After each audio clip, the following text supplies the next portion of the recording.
नमस्कार।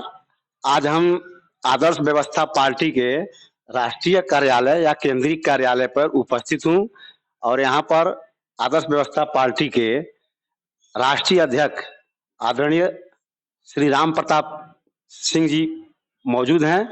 आज हम 2024 के लोकसभा चुनाव के विषय पर हम कुछ इनसे विचार करेंगे कि आपका क्या राय है। सर नमस्ते।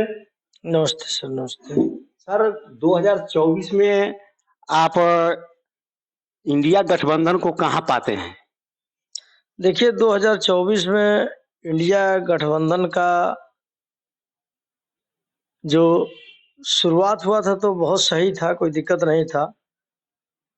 लेकिन सबसे बड़ा सवाल यह है कि इंडिया गठबंधन बना लेकिन इंडिया गठबंधन में जितने भी लोग स्टार्टिंग पीरियड में तैयार थे इंडिया गठबंधन भाजपा के खिलाफ बनाने के लिए, तो तैयार भी थे और धीरे धीरे आज हम देख रहे हैं कि कहीं ना कहीं से, जैसे अभी नीतीश जी टूट के चले गए भाजपा में,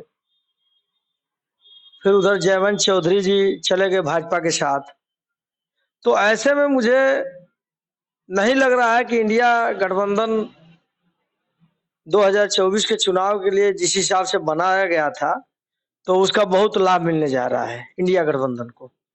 इसलिए कि जितने लोग भी, जितने राजनीतिक दल इंडिया गठबंधन के साथ है, कहीं ना कहीं से वो सारे दलों के अध्यक्षों को लालच है, निस्वार्थ भाव से कोई भी इंडिया गठबंधन के साथ नहीं है। सर, अरविंद केजरीवाल जी तो बोलते हैं कि हम ईमानदार के प्रतीक हैं और आप बोलते हैं कि सब लोग स्वार्थी आदमी हैं।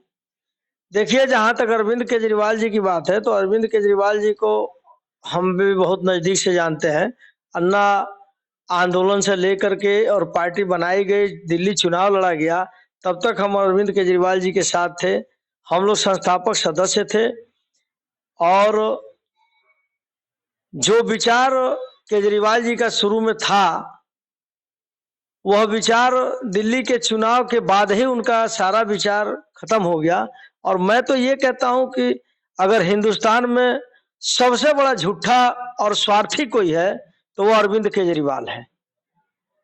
सर, आप इतना बड़ा विलम्ब लगा रहे हैं, फिर भी उनको दिल्ली की जनता उनको 2-2, 3-3 बार मुख्यमंत्री बना चुकी, तो उनको कैसे आप कसौटी पर गलत साबित कर रहे हैं?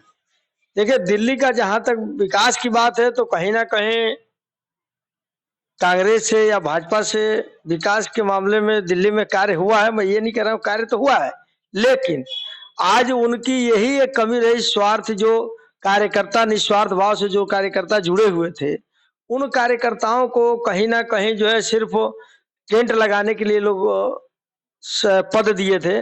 और जब चुनाव लड़ने की बात आई, जो अरविंद केजरीवाल जी कहते थे कि हमारा दल अन्य राजनीतिक दलों से अलग हटके होगा, टिकट दिल्ली में नहीं तय किया जाएगा, टिकट जिले से तय होकर के आएगा, तो ये सारा इनका मुद्दा कहाँ चला गया?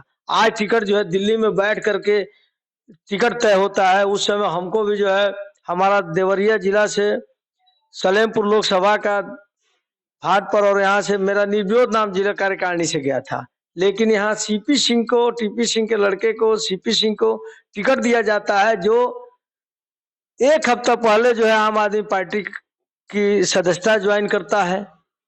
तो ऐसे में हम क्या क्यों न विलम्ब लगाए?